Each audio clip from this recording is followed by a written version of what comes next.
Sudah siap mengikuti pelajaran Bapak hari ini? Ya. Coba buku paketnya silahkan dikeluarkan. Kita hari ini membahas pelajaran dengan Pancasila dan keluarga. Silakan buku paketnya dikeluarkan. Ya, coba bukunya, laki-lakinya buku paketnya dikeluarkan. Ya, sebelum dimulai saya mulai dulu. Assalamualaikum warahmatullahi wabarakatuh. Ya, sebelum dilanjut, mohon ketua kelasnya untuk memimpin berdoa terlebih dahulu. Silakan ketua kelas. Sebelum kita memulai pelajaran hari ini, marilah kita berdoa terlebih dahulu. Berdoa dimulai.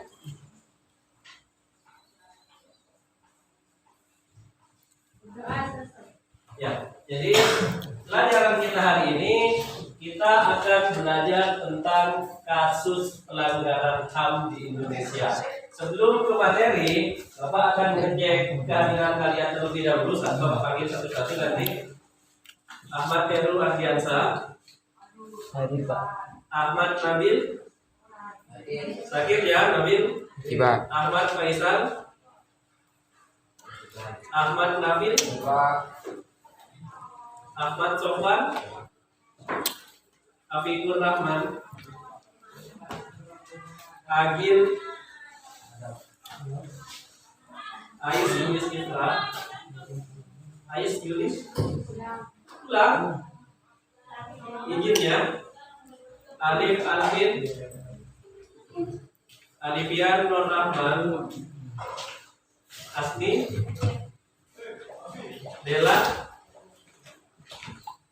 Dewi Nur Anissa, Dian Nova, Dian, Dwi, Elsa, Ferdi, Perlinda, Udayanti, Kalimatus Tania, Joko, Laila, Lisa, Nila Sofiana, Sakit ya, Muhammad Salman, Noval, Putri Anissa, Rifka, Riko, Rosila tidak masuk ya. Rosila ini minggu kemarin juga tidak ikut pelajaran saya. Rudianto, terus Diana, Cindy, Siska, Salsabila, Rasmita, izin ya, Serina Mirza, Lupa, Wahidatul Ula, Zaki, Firdausah.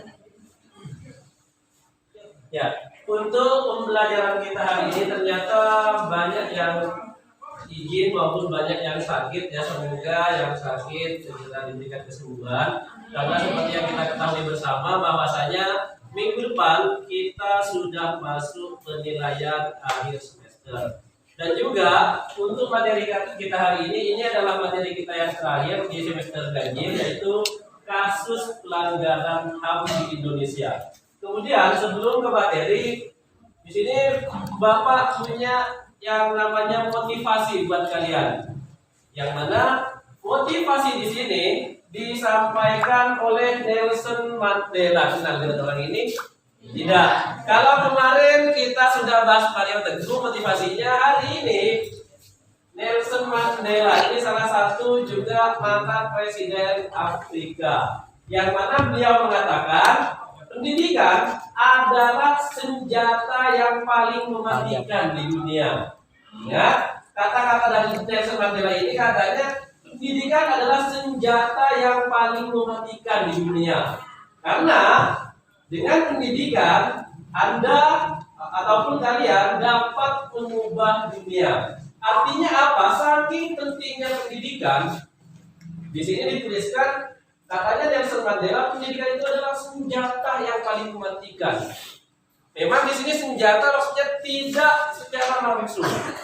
Akan tetapi dengan adanya pendidikan, kalian bisa mengubah namanya dunia. Jadi mau diapakan dunia ini terserah kalian. Yang terpenting kalian punya yang namanya pendidikan. Ya. Kemudian ada yang masih ingat pelajaran kita minggu kemarin?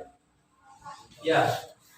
Kemarin kita sedang mempelajari perumusan Pancasila sebagai dasar negara. Ya, beri tepuk tangan buat teman-teman ya. Senang sekali. Bahwasanya minggu kemarin kita sudah belajar tentang perumusan dasar negara. Mulai dari rumusan yang disampaikan oleh Muhammad Yamin, Supomo dan juga Insinyur Soekarno. Ya. Ada yang masih ingat ide atau usulannya Muhammad Yamin? Coba siapa? Ya, silakan. Muhammad Yamin mengusulkan rumusan dasar negara melalui pidatonya pada 29 Mei 1945 yang mengemukakan 5 asas dasar negara Indonesia, antaranya perikebangsaan, perikemanusiaan, periketuhanan, perikerakyatan, dan kesejahteraan rakyat. Ya, beri tepuk tangan. Lagi, kita kemarin sudah membahas masalah perumusan dasar negara. Mulai dari usulannya Muhammad Yamin sampai yang terakhir adalah Insinyur Soekarno. Kemudian kita lanjutkan. Apa yang akan kita lakukan hari ini? Di sini ada 5 kegiatan. Yang pertama, orientasi masalah. Di bagian orientasi masalah, di sini saya akan memberikan gambaran umum terkait pelanggaran HAM di Indonesia. Gambaran umum maksudnya, di sini saya akan menanyakan sebuah video.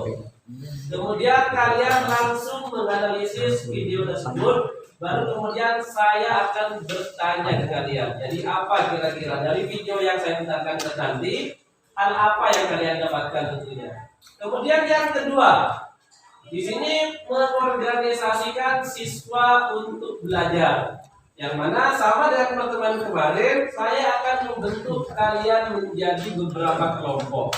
Nanti saya akan bentuk kalian menjadi 4 kelompok lagi. Mulai kelompok 1 sampai kelompok 4. Kemudian yang ketiga, di sini saya akan membimbing kalian juga dalam mengerjakan tugas kelompok yang akan kalian kerjakan pada hari ini.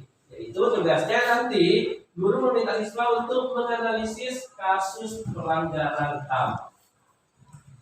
Kemudian fase yang keempat di sini mengembangkan dan menyajikan hasil. Mengembangkan dan menyajikan hasil di sini maksudnya nanti saya akan memantau, saya akan mengarahkan bagaimana pengerjaan tugas kelompok yang baik buat kalian. Kemudian di sini fase yang kelima atau fase yang terakhir, saya akan meminta masing-masing kelompok nanti mempresentasikan hasil kerja kelompok masing-masing kelompok mulai dari kelompok 1 sampai kelompok 4. Jadi ini adalah gambaran umum.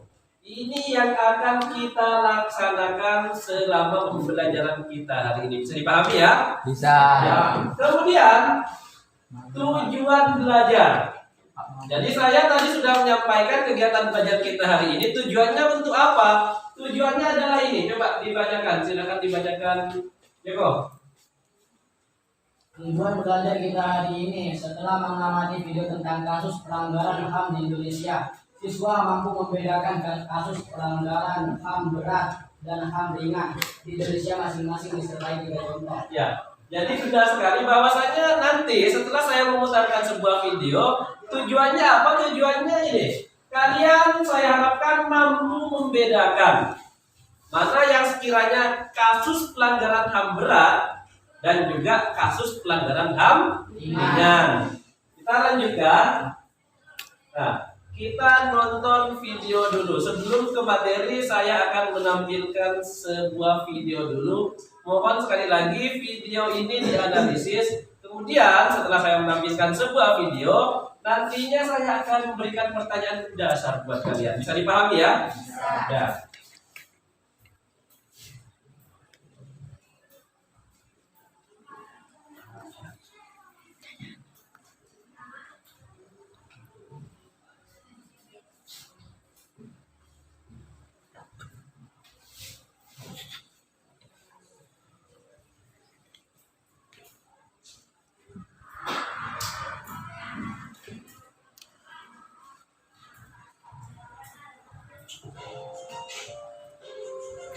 Jadi ini adalah video yang harus kalian analisis, dan nantinya sekali lagi saya akan berikan sebuah pertanyaan mendasar buat kalian. Silakan ditonton videonya.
Sudah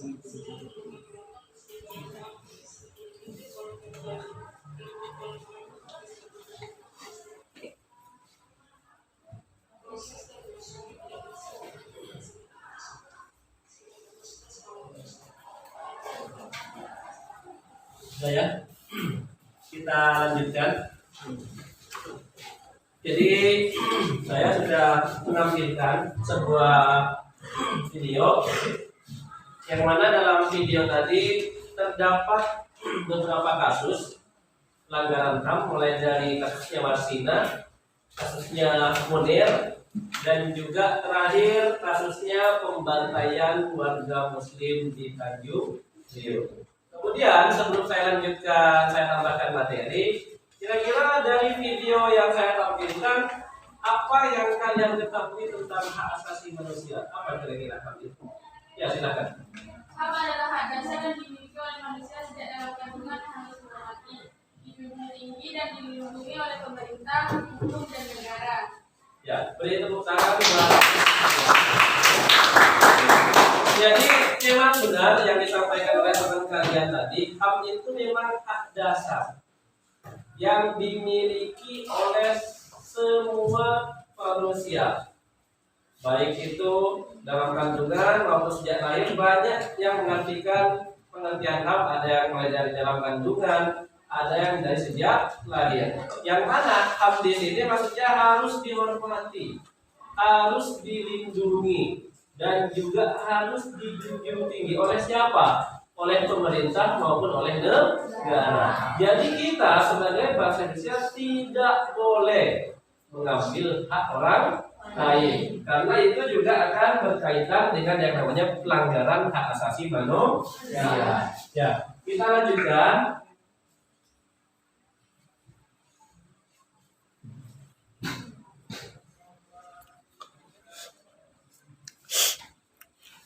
Ya, untuk video tadi, kalau misalkan kalian mau melihat ulang, di sini Bapak sudah menyertakan linknya. Ya, bisa dibaca sendiri linknya di depan.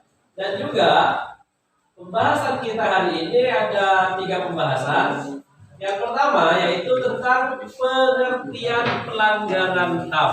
Kalau tadi disampaikan oleh teman kalian tentang apa itu HAM, saya tambahkan. Jadi pelanggaran HAM beda antara hak asasi manusia dan juga pelanggaran hak asasi manusia. Kemudian pembahasan kita yang kedua, kita juga akan membahas masalah contoh dari pelanggaran HAM.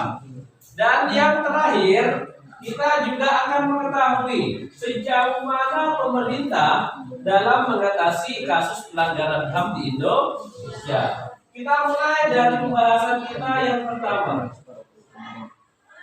yaitu tentang pengertian pelanggaran HAM. Apa itu pelanggaran HAM? Coba dibacakan, Lisa.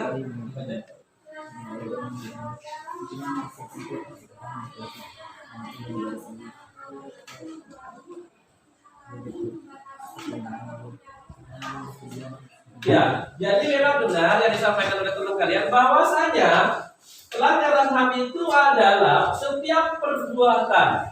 Jadi segala sesuatu yang dilakukan secara melawan hukum dan ujung-ujungnya atau tujuannya adalah mencabut hak asasi manusia orang lain. Jadi itu yang dinamakan pelanggaran HAM. Kemudian berikut juga saya tuliskan contoh-contoh dari pelanggaran HAM.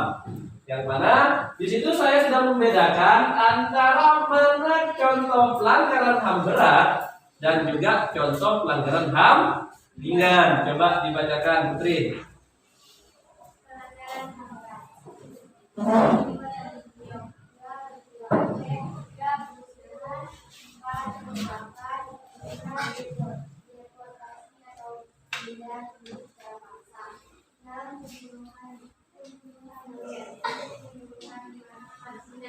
Ya.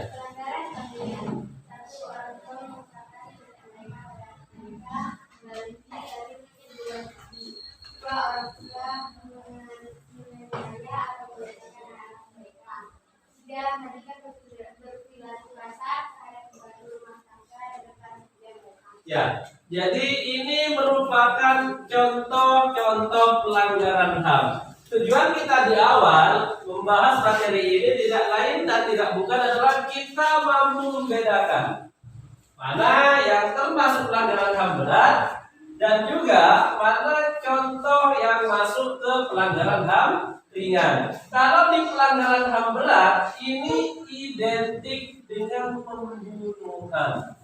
Ya, itu kalau kasusnya berkaitan dengan pembunuhan, itu berarti langsung masuk ke contoh pelanggaran HAM berat. Bedanya dengan pelanggaran HAM ringan, di sini dituliskan salah satu contoh dari pelanggaran HAM ringan itu adalah orang tua menganiaya atau melecehkan anak-anak mereka. Jadi itu hanya sebatas menganiaya saja, tapi tidak berkaitan dengan nyawa orang lain. Ya, kenapa kemudian perbedaannya sangat mencolok sekali? Karena di sini dituliskan seperti peristiwa Tanjung Priok.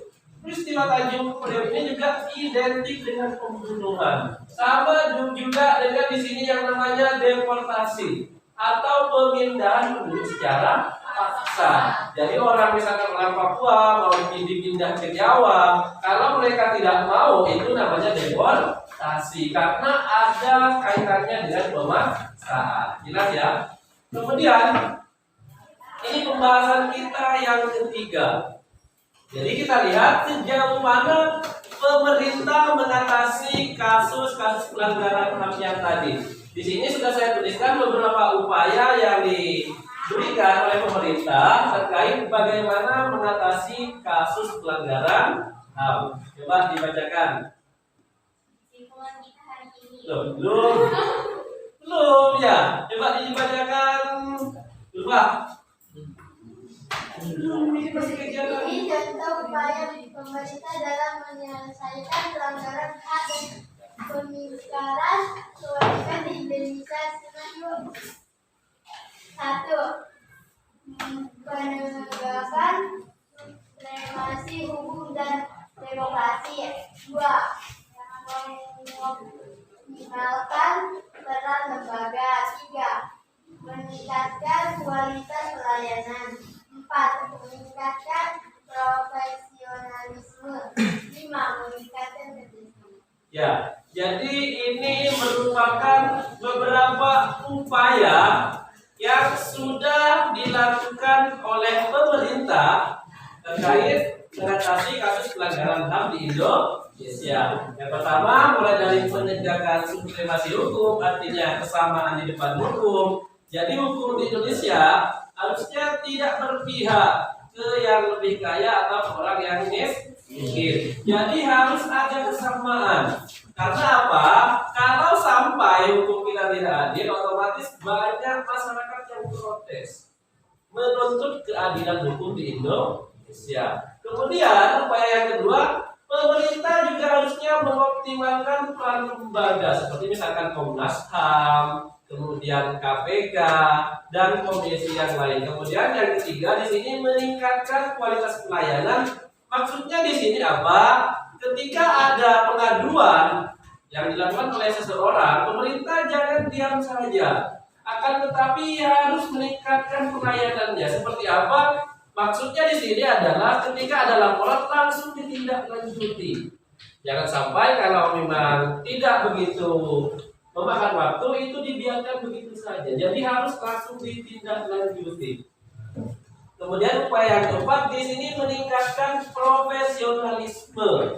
Meningkatkan profesionalisme di sini maksudnya ketika kita juga sebagai yang bertugas di Komnas HAM jangan sampai kalau keluarganya yang punya masalah itu kita tolong, jangan sampai seperti itu. Artinya di sini benar upaya pemerintah harus meningkatkan profesionalisme. Jadi tidak pandang entah itu keluarganya, saudaranya. Yang terpenting kita harus menegakkan yang namanya supremasi hukum. Artinya harus ada kesamaan di depan hukum. Kembali poin satu tadi. Kemudian upaya pemerintah yang terakhir di sini meningkatkan kerjasama. Meningkatkan kerjasama di sini maksudnya tidak cuma di lembaga hukum saja, melainkan kita juga harus bekerja sama dengan masyarakat. Karena apa? Karena masyarakatlah yang lebih tahu kondisi di lapangan seperti apa. Jadi pemerintah dalam hal ini Komnas HAM jangan berdiam diri saja, melainkan kita juga harus bekerja sama dengan masyarakat. Jelas ya? Kemudian kita lanjutkan. Itu adalah beberapa materi yang sudah saya sampaikan. Selanjutnya,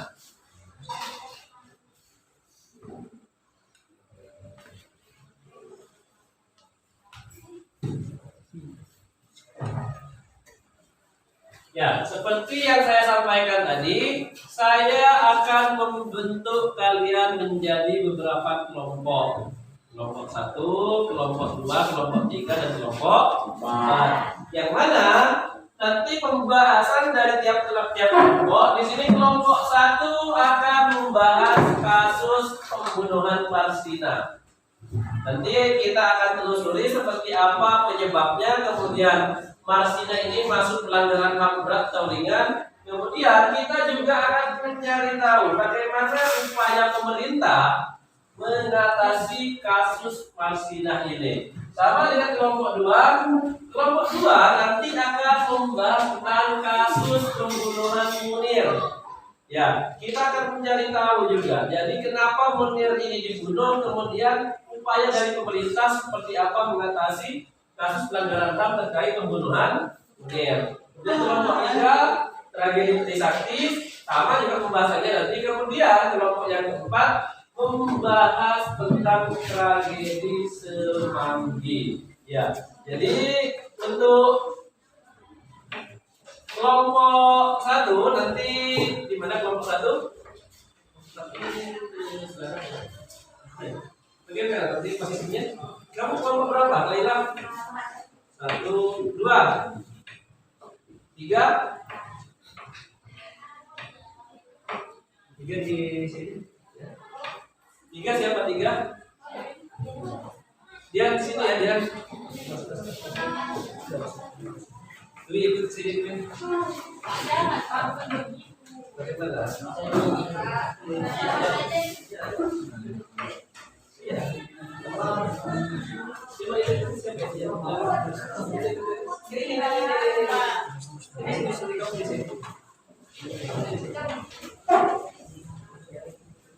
Bisa duduk berkelompok seperti kemarin, tapi lagi-laginya yang mau mengikuti ya. Coba menghadap ke belakang, ya, coba berkelompok seperti kemarin. Yang di sini ikut. Yang di sini kita ikut tidak masalah. Juga.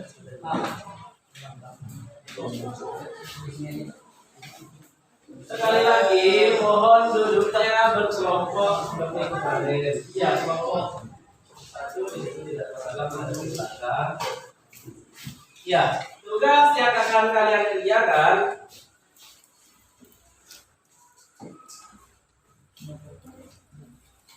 kelompok 1 mana? Sesuaikan dengan yang di sini ya. Kelompok 2 mana kelompok 2? Sesuaikan. Hadap ke belakang langsung. Hadap, coba ini bergabung. Kamu bergabung. Coba bergabung. Kelompok 3.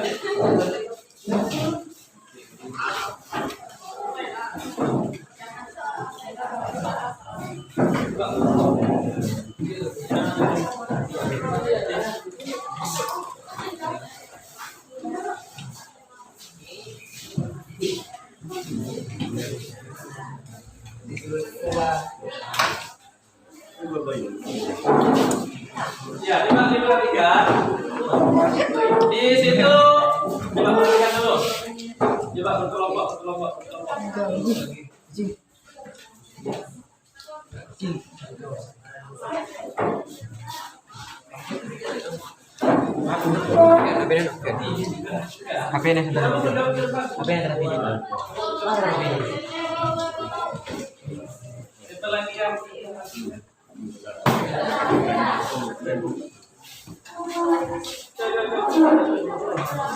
Ada kan tempat kerjanya nanti aduh kelompok satu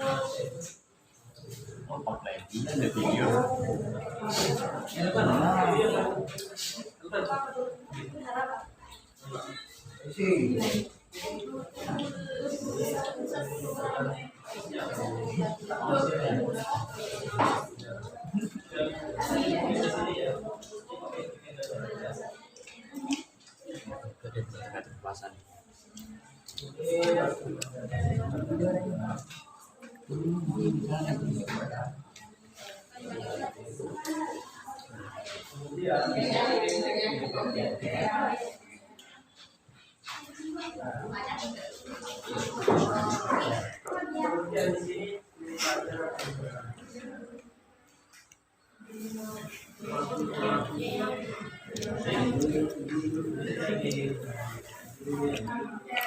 ya berarti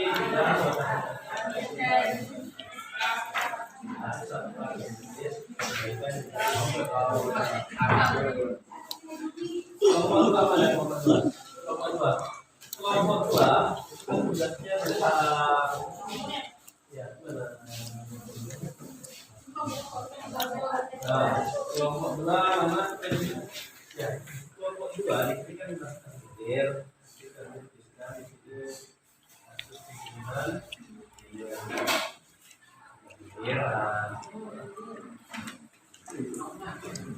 jadi kamu beribadah di sini ini masuk jenis dengan apa? Ya, tidak. Kemudian di sini tidak. Kemudian di sini penyebabnya. Ya, kemudian di sini upaya dari pemerintah.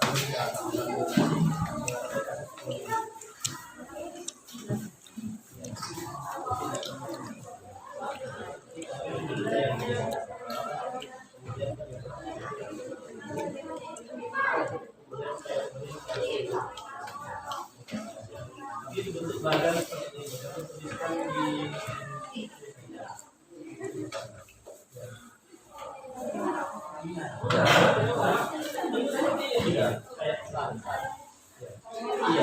iya.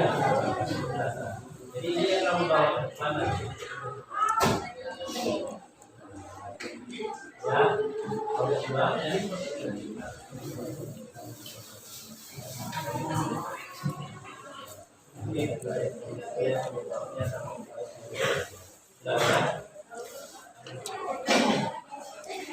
Nomor 3 mana? Kelompok nomor 3 bahas tentang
ya kelompok 2 wih.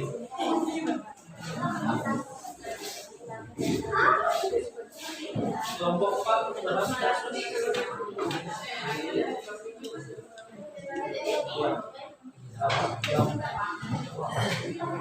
Jadi kamu buat seperti ini.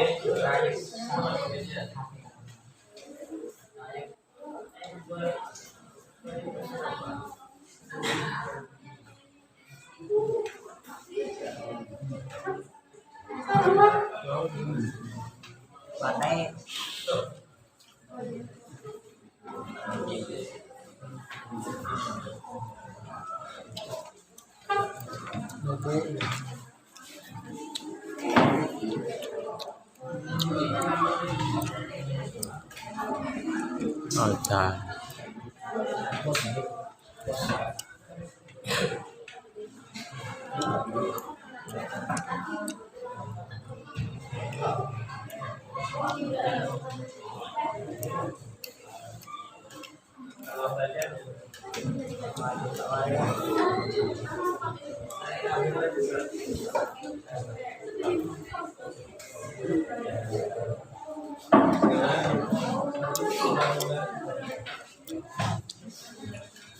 untuk tiap-tiap kelompok apa ada kesulitan? Ya, tidak ada ya, silakan dikerjakan.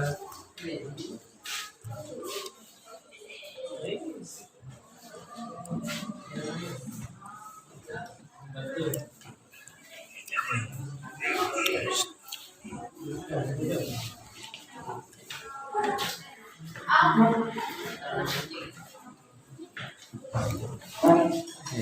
kulit alam sama kata ya kulit serius laju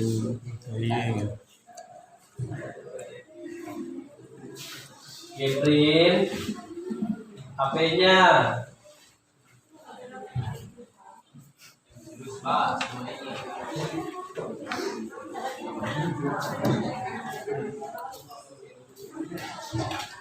Nanti presentasinya dimulai dari kelompok apa diajak saja. Ambil nomor undi saja ke depan nanti ya. Tiap-tiap kelompok nanti perwakilannya ambil nomor undi.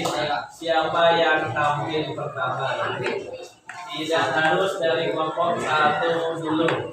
Biar semuanya bisa mempersiapkan diri. Paham ya?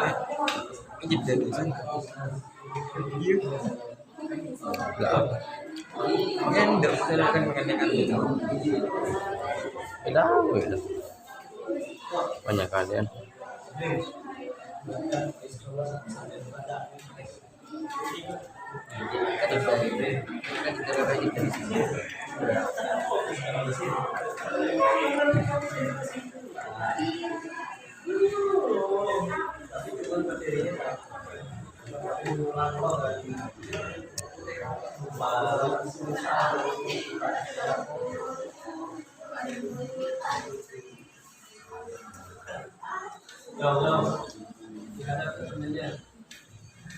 Ingat semua anggota kelompok terlibat dalam pekerjaan tugas ya. Ya,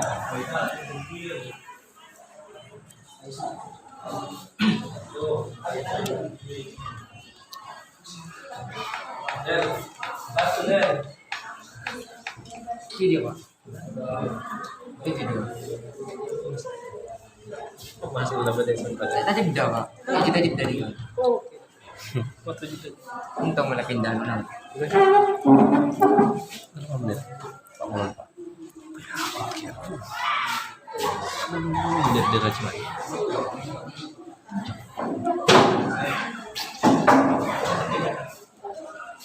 Tiap-tiap kelompok saya kasih waktu pekerjaannya sebanyak 10 menit ya, atau 20 menit sih.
Yang belum hafalan udah bisa menghadapi saya.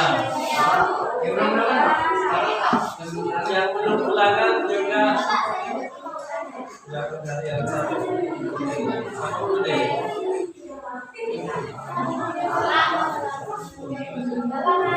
Saya lihat ya.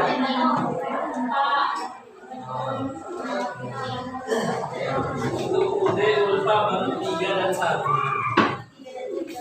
2 dan 4. Nah, ini kan proses.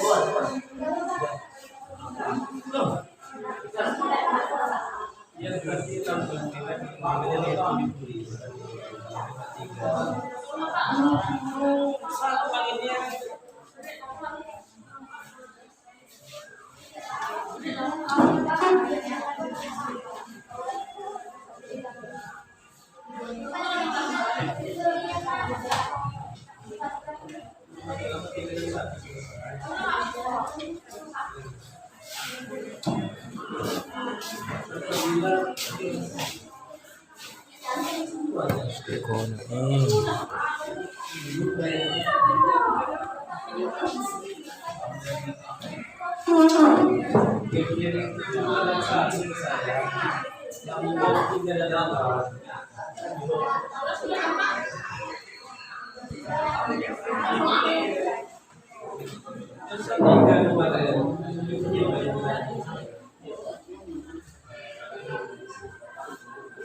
kelompok 1 sudah selesai pekerjaannya.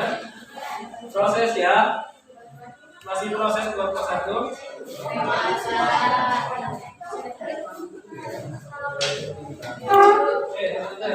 Satunya.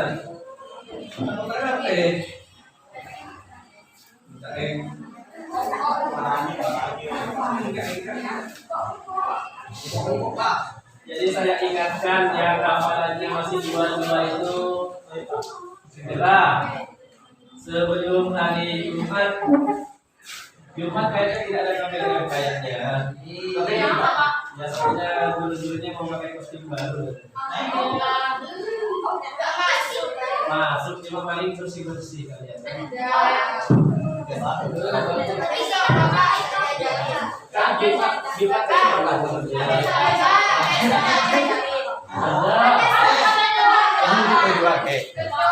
Saya itu ada tak kurang. Gimana? Tidak mungkin kan semuanya langsung.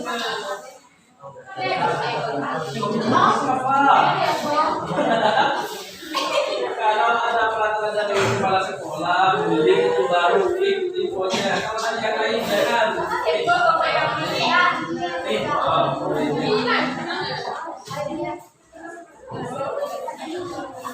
Mas ini banyak yang sakit ya sekarang. Sakit karena Kena hujan. hujan di depan. Oh dia udah.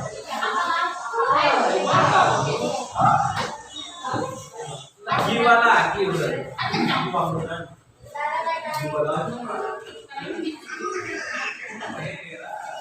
Jauh-jauh yang kalau orang nggak ada.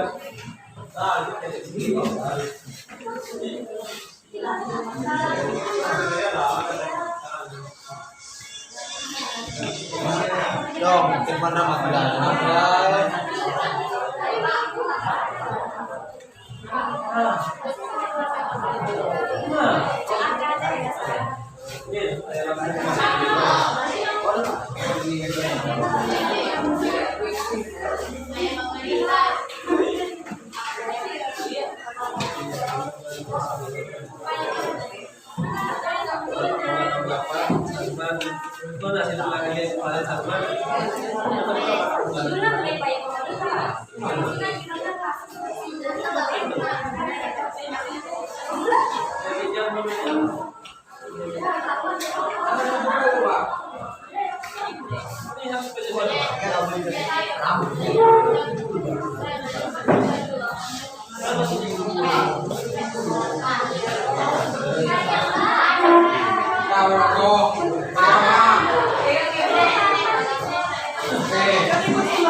Yang Ini ya.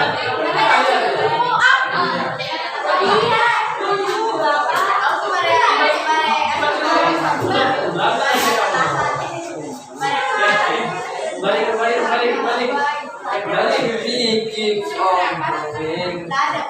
Continuous all the time.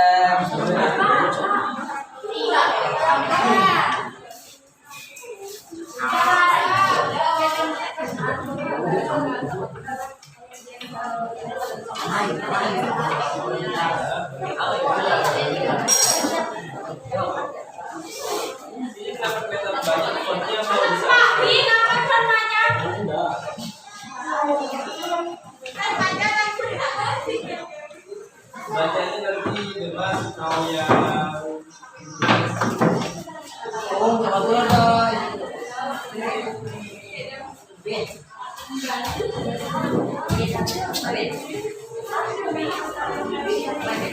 Pak, besok ada anu Pak.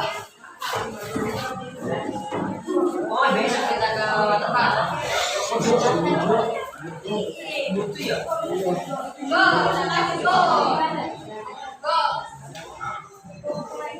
persiapan ya, tiap-tiap kelompok kita mulai presentasinya. Ya, nanti sekali lagi seperti yang saya sampaikan tadi, tiap-tiap perwakilan kelompok mengambil nomor kursi yang ada di depan.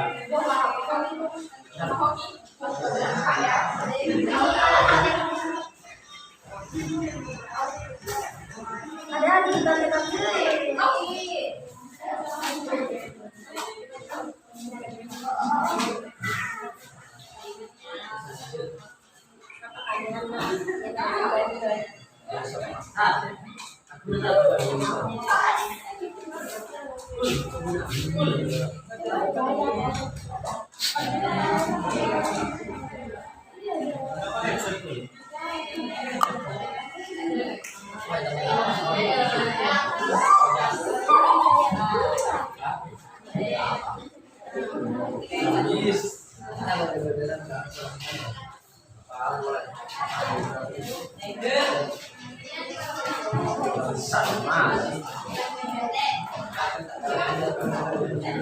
Mbe habis.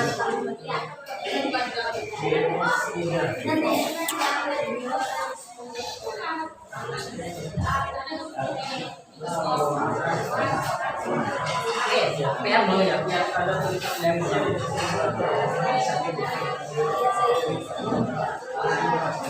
Yang ada tulisan di sini.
Iya kan begini.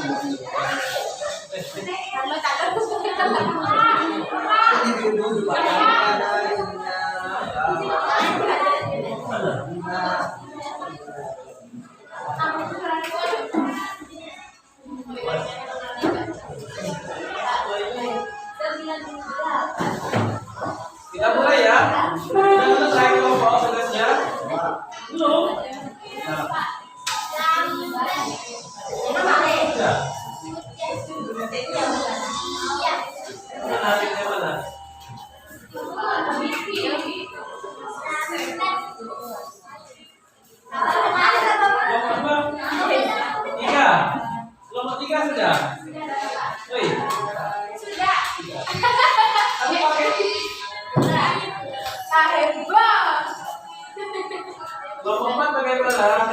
Tinggal juga. Oh ya, silakan dilanjutkan.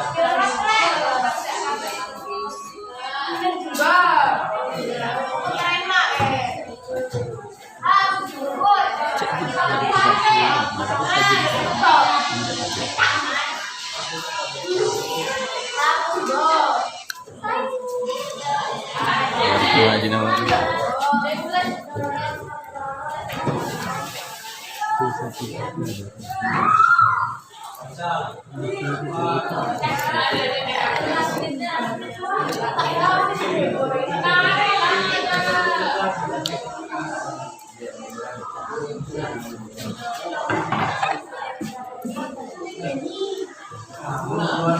Ang lang.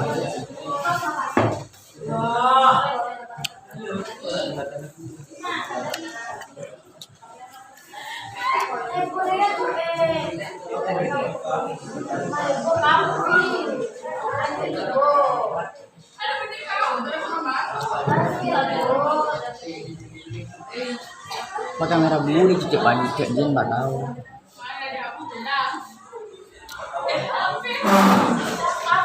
Oh video. Pakai merah bulu cicip. Coba kamera ada. Buat ada dek.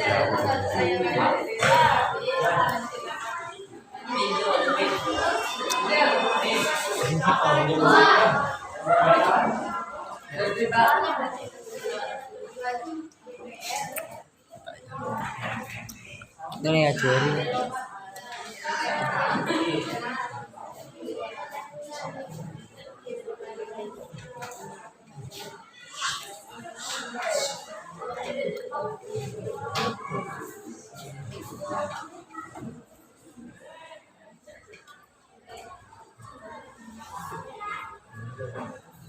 Waktu pekerjaan tugas saya anggap sudah selesai ya.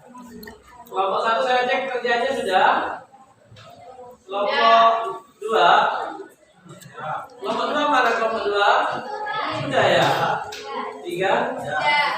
4. Ya. Kalau sudah, saya mau tiap-tiap anggota kelompok perwakilannya maju ke depan untuk mengambil nomor undi siapa yang sekiranya akan tampil pertama.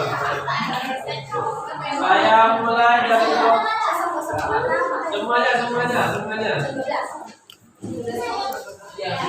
Kelompok siapa yang ambil? Ya, silakan.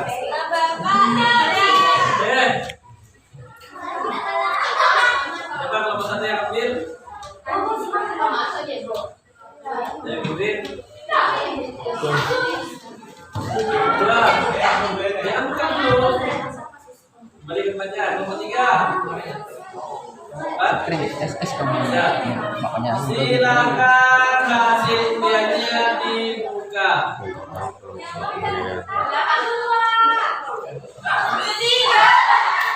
Kelompok 2 tampil pertama ya. Yang tampil kedua kelompok 1. Yang tampil ketiga kelompok 3. Yang tampil terakhir kelompok ya.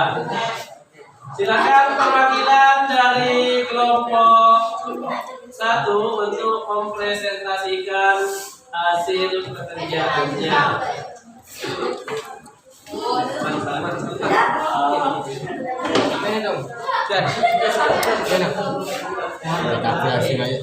Antoy. Putih lah, Pak. Mudah, Pak. Ya, silakan.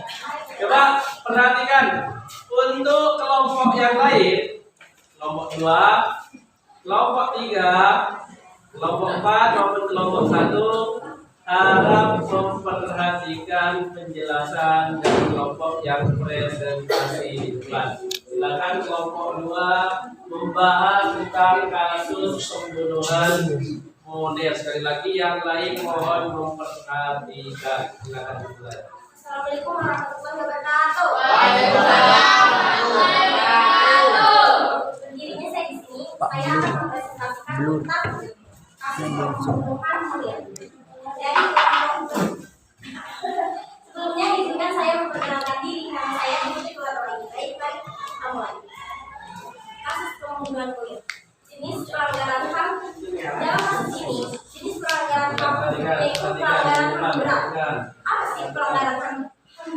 mari kita simak penjelasan dari saya. HAM berat adalah pelanggaran HAM yang meliputi pembunuhan massal, pembunuhan sewenang-wenang atau di luar keputusan pengadilan, penyiksaan, penghilangan orang secara paksa, pembunuhan atau diskriminasi. Jadi teman-teman, jika suatu HAM mengandung nilai-nilai yang saya jelaskan tadi, maka HAM tersebut meliputi pelanggaran HAM berat. Oke, lanjut kita membahas tentang penyebab kasus pembunuhan monyet atau kronologinya. Pada 6 September 2004, kita pukul 10:05 menit, pesawat Garuda Indonesia Coba sekali lagi diperhatikan penjelasan dokumennya. transit di jalur dan Magelang. Pada 7 September 2004 sekitar pukul 12.40 waktu setempat. Pada pukul 1.50 dini hari, pesawat berpasaran dari Garuda melanjutkan ke Amsterdam, Belanda. Namun 3 jam setelah terbang dari Canggu, Munir diketahui sakit. Ia beberapa kali pergi ke toilet. Pada tanggal 7 September 2004, aktivitas hak asasi manusia atau HAM Munir Said Khalid meninggal dunia karena diracun ketika sedang dalam penerbangan menuju Belanda. Oke, penjelasan yang kedua yaitu upaya pemerintah meliputi Direktur upaya pemerintah. Deputi Direktur Amnesty Internasional Wida Adiweda mengatakan penuntasan kasus pembunuhan terhadap Munir merupakan perwujudan komitmen Indonesia terhadap penegakan hak asasi manusia. Ia berpandangan penyelesaian kasus pembunuhan tersebut penyelesaian kasus pembunuhan terhadap aktivitas HAM tersebut memiliki makna yang begitu luas bagi Indonesia. Proses penuntasan kasus ini telah berlangsung atas pemerintah mengingat kasus hanya telah bergulir sejak era Presiden Susilo Bambang Yudhoyono atau SBY, sehingga ini telah memasuki periode kedua Presiden Joko Widodo atau yang dikenal dengan Bapak Jokowi. Pembubaran aktif Komnas HAM, jajaran penegak hukum dan berbagai lapisan masyarakat khususnya organisasi aktivitas HAM dalam menuntaskan kasus Munir untuk tidak menunjukkan bahwa Indonesia tidak akan membiarkan kasus ini hilang dan kadaluarsa. Sekian dari kelompok kami, kalau lebihnya kamu kenal.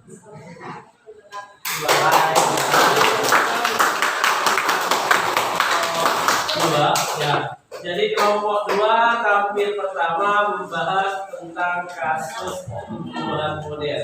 Jadi memang benar kasus Munir ini sudah berlangsung sejak tahun 2005, yang mana presidennya masih Presiden Susilo Bambang Yudhoyono atau dikenal dengan Presiden SBY. Kemudian kasus Munir ini belum bisa diselesaikan sampai periodenya Pak Jokowi sekarang. Jadi memang kasus Munir ini masih menimbulkan tanda tanya. Masih diusut tuntas siapa kira-kira dalang dari pembunuhan kasus Munir. Itu merupakan penjelasan dari kelompok 2 tadi. Kemudian kita lanjut ke kelompok yang lain. Silakan kelompok yang tampil kedua, kelompok berapa? Kelompok 1 ya, silakan bagi depan untuk presentasikan hasil penjelasannya.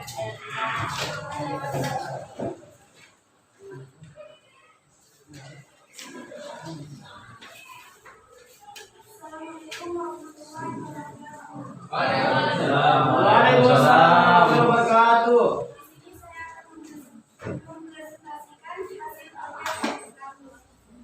Di sini saya perwakilan dari kelompok 1. Saya akan membahas tentang pembunuhan manusia. Jenis pelanggaran yang berat terhadap kasus manusia. HAM berat adalah pembunuhan massal atau pembunuhan semena-mena atau di luar urusan pengadilan, penyiksaan, penjelasan secara paksa, dan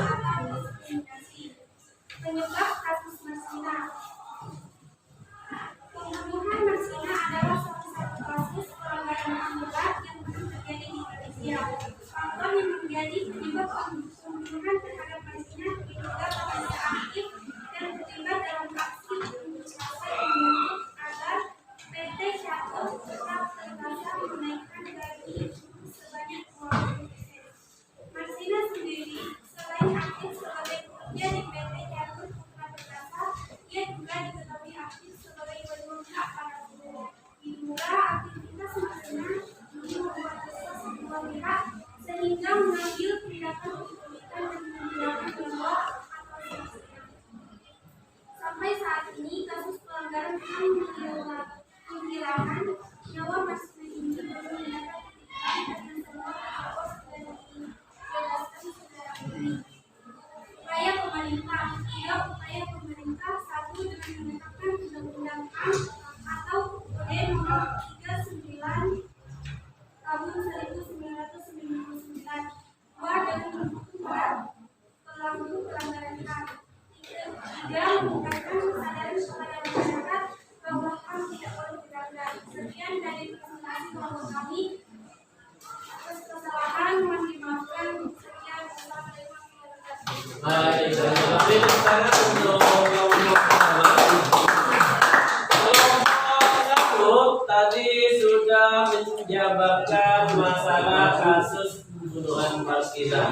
Seperti apa yang disampaikan oleh kelompok satu tadi, bahwasanya memang benar Marsinah ini adalah seorang buruh pabrik yang bekerja di sebuah PT atau sebuah perusahaan, yang mana Marsinah ini menuntut kenaikan gaji bagi para pegawai yang bekerja di PT di mana Marsinah itu juga bekerja.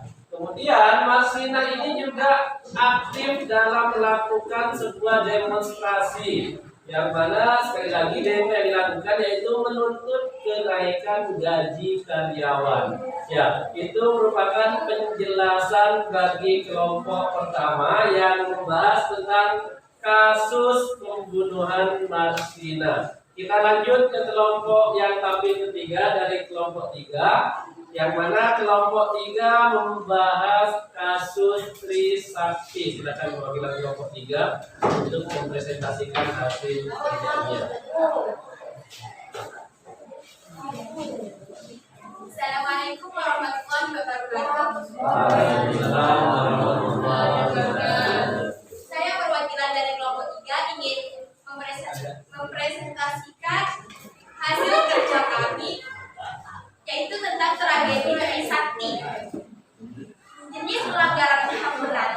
HAM berat adalah pelanggaran atau HAM berat adalah pembunuhan massal, pembunuhan semena-mena atau di luar keputusan pengadilan, penyiksaan, penghilangan orang secara paksa, perbudakan atau diskriminasi. Penyebab kasus Trisakti. Apakah kalian tahu bagaimana kasus tentang Trisakti? Tragedi Trisakti adalah peristiwa penembakan pada tanggal 12 Mei 1998 terhadap mahasiswa pada saat demonstrasi menuntut Soeharto turun dari jabatannya. Kejadian ini menewaskan 4 mahasiswa Universitas Trisakti di Jakarta, Indonesia serta puluhan lainnya. Para mahasiswa menuntut tanggung jawab pemerintah atas terjadinya krisis ekonomi Indonesia pada awal 1998 yang dipengaruhi krisis finansial Asia 1997 sampai 1999. Upaya pemerintah, pengadilan militer bagi pelaku lapangan divonis 2 terdakwa dengan hukum 4 bulan penjara, 4 terdakwa divonis 2 sampai 5 bulan penjara, dan 9 orang anggota Brimob dipecat dan dipenjara 3 sampai 6 tahun. Pilihan politik pemerintah saat ini kan jalur non yudisial atau rekonsiliasi. Pemerintah maunya kan seperti itu. Untuk menyelesaikan pelanggaran HAM masa lalu yang menuju jalur non yudisial, sudah Indahun selesai rapat koordinasi penyelesaian kasus pelanggaran berat HAM masa lalu dengan Menteri Koordinator Bidang Politik Hukum dan Keamanan. Selain karena pilihan politik pemerintah, selama ini pihak Kejaksaan Agung juga tidak bisa bekerja sama dalam menindaklanjuti hasil penyelidikan Komnas HAM. Cuma yang kami dapat sampaikan, kurang lebihnya mohon maaf.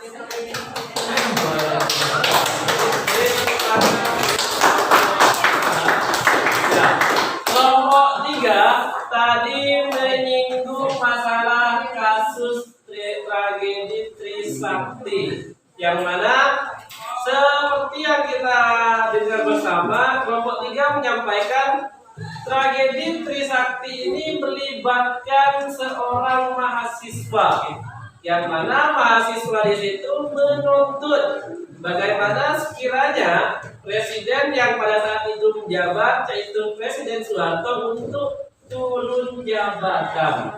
Karena apa? Karena pada saat itu Indonesia mengalami yang namanya krisis ekonomi. Makanya beberapa mahasiswa yang kemudian kuliah di kampus Trisakti itu menuntut agar Presiden Soeharto untuk turun dari jabatannya. Di situ juga disampaikan banyak sekali korban dari kejadian kasus tragedi Trisakti, mulai dari mahasiswa terbunuh, luka-luka, dan juga tidak hanya itu saja, pemerintah sudah memberikan sanksi berupa hukuman tadi, dan juga berupa pemecatan terhadap beberapa oknum yang terlibat dalam penembakan kasus Trisakti. Kita masuk ke kelompok terakhir. Kelompok terakhir membahas tentang tragedi Semanggi. Silakan kelompok 4 untuk menyampaikan hasil pekerjaannya.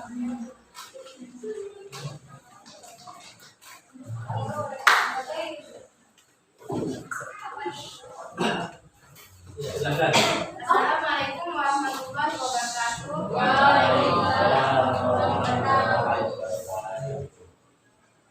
Saya sebagai perwakilan kelompok 4 akan mempresentasikan tentang tragedi Semanggi. Di sini kita akan menjelaskan tentang jenis pelanggarannya dan penyebab dan juga upaya pemerintah pada tragedi Semanggi tersebut. Jenis pelanggaran yang menyangkut kasus Semanggi ini merupakan jenis pelanggaran HAM berat, di mana HAM berat itu merupakan pembunuhan massal dan juga pembunuhan sewenang-wenang atau dibuatnya bukan pengadilan. Penyebab kasus Semanggi pada 21 Mei 1998, Soeharto membuka pengunduran dirinya dari jabatan Presiden Republik Indonesia. Dan itu Indonesia mengalami transisi pemerintahan yang dipimpin oleh Presiden B.J. Habibie yang sebelumnya menjabat sebagai Wakil Presiden. B.J. Habibie pun mengumumkan pimpinan kabinet reformasi di tengah gejolak masyarakat yang melawan proses strategi pemerintahan. Mahasiswa dan masyarakat bergejolak kembali karena tidak menginginkan B.J. Habibie dan para anggota DPR atau MPR saat itu. Yang dimana DPR dan MPR dinilai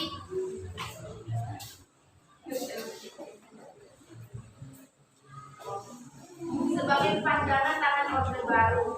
Mereka mendesak untuk memikirkan militer dari politik serta pembentukan pemerintahan dari orang-orang orde baru. Pada November 1998, pemerintahan transisi Indonesia dijadwalkan mengadakan sidang istimewa MPR untuk membahas mengenai pemilihan umum berikutnya dan agenda-agenda pemerintahan yang akan berdepan. Mahasiswa dan masyarakat kemudian melakukan demonstrasi memenuhi jalan-jalan Jakarta untuk menolak SI MPR 1998. Aksi penolakan terhadap MPR 1998 berujung pada peristiwa yang kemudian dikenal sebagai tragedi Semanggi I.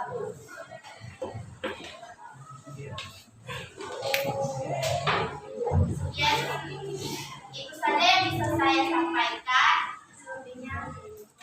dan besar mata. Tunjukin lagi. Saya menerima selamat. Beri tepuk tangan untuk. Jadi kalau tragedi Semanggi ini identik dengan sebuah tragedi yang masih peralihan kepemimpinan. Arah kepemimpinan Bapak Soeharto ke Bapak B.J. Habibie. Yang mana di situ poin pentingnya ada pembatasan, semacam pembatasan terhadap oknum-oknum yang pada saat itu seperti memisahkan beberapa para menteri yang menjabat di zamannya Bapak Soeharto. Ya, jadi itu beberapa kasus yang sudah kita bahas pada pertemuan kali ini, mulai dari kasus pembunuhan Marsina, Munir, tragedi Trisakti, dan juga tragedi Semanggi. Dan di sini yang kalian laksanakan tadi ini adalah pedoman analisis kasusnya. Yang mana di sini yang pertama tadi kalian sudah memperhatikan sebuah video, yang kedua kalian tadi sudah menganalisis kasus pelanggaran HAM di Indonesia yang sudah kalian presentasikan mulai yang pertama sampai yang terakhir. Kemudian kalian juga menuliskan hasil analisis kalian di lembaran yang sudah kalian presentasikan tadi. Kemudian kalian juga sudah menampilkan atau sudah mempresentasikan pekerjaan yang sudah kalian laksanakan tadi. Kemudian sebelum diakhiri karena waktu kita juga sudah mau habis ya. Jadi Bapak mau nanti ada beberapa siswa yang memberikan sebuah kesimpulan terkait pembelajaran yang sudah kita laksanakan pada hari ini. Paham ya? Ada yang bisa menyimpulkan pembelajaran kita hari ini? Ada yang bisa menyimpulkan?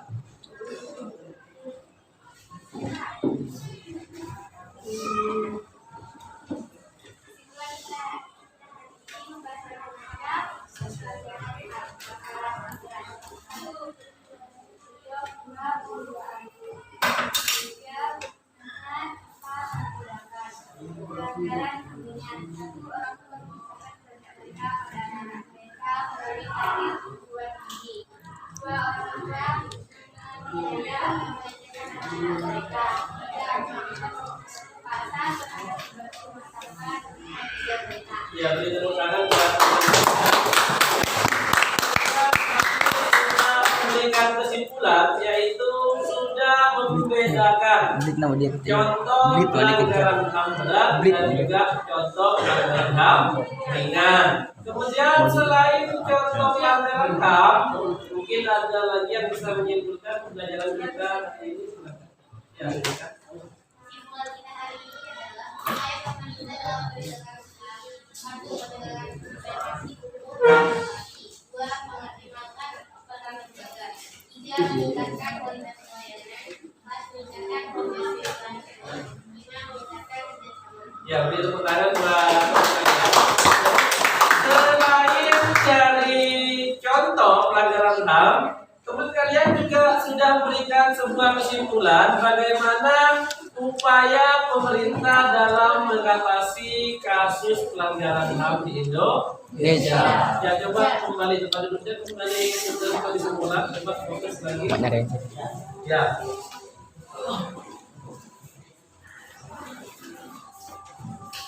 Setelah kita belajar tentang kasus pelanggaran HAM, contoh kasus pelanggaran HAM, dan juga upaya pemerintah dalam mengatasi pelanggaran HAM di Indonesia, di sini Bapak punya sebuah refleksi, yang mana refleksi ini terdapat 3 pertanyaan.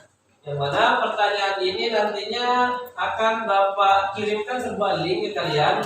Mohon nanti link yang Bapak kirimkan, mohon ketiga refleksi ini mohon kalian tanggapi. Untuk link Bapak akan kirimkan ke grup kelas kalian. Bisa dipahami ya? Jadi di sini refleksi pembelajaran yang pertama, apakah media yang saya gunakan dalam pembelajaran sangat membantu pemahaman siswa. Jadi saya menggunakan sebuah media PowerPoint tadi, kemudian saya juga menggunakan sebuah media video. Jadi saya harapkan nanti tanggapan kalian dengan saya menggunakan video, dengan saya menggunakan sebuah PowerPoint, apakah itu memudahkan kalian dalam memahami sebuah materi? Jadi mohon nanti ditanggapi, bisa dipahami ya. Kemudian yang kedua, apakah strategi mengajar saya dapat memudahkan siswa dalam mengikuti pembelajaran? Jadi mulai dari kegiatan pendahuluan, kegiatan inti, dan juga kegiatan penutup. Dan yang ketiga, bagaimana perasaan kamu? Nanti juga kamu sampaikan di link yang Bapak kirimkan nanti. Bisa dipahami ya? Lemot. Kemudian, ini juga ada sebuah evaluasi. Kalau kita membahas masalah evaluasi, tentunya kita juga identik dengan soal yang akan kita kerjakan. Yang mana soal tersebut juga sudah Bapak berikan link di sini, sudah Bapak tuliskan linknya. Mohon juga nanti linknya dibuka, akan Bapak kirim ke grup kelas kalian. Ya, kemudian ini adalah tindak lanjutnya, yang mana tindak lanjut di sini di pertemuan berikutnya kita akan mempelajari tentang sistem dan dinamika demokrasi di Indonesia. Jadi mohon itu kalian juga baca buku paketnya di rumah. Ya, kemudian mungkin hanya itu pembelajaran kita hari ini. Ada pertanyaan sebelum Bapak akhiri? Tidak ada ya. Kalau tidak ada, silahkan dipimpin berdoa. Kita akhiri pembelajaran kita pada pagi hari ini. Silakan. Jom, kamu pimpin berdoa sebelum kita mengakhiri pembelajaran. Sebelum kita mengakhiri pelajaran hari ini, mari kita berdoa terlebih dahulu. Doa dimulai.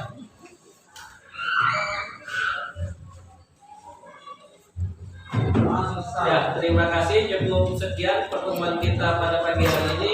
Saya akhiri. Assalamualaikum warahmatullahi wabarakatuh. Waalaikumsalam warahmatullahi wabarakatuh.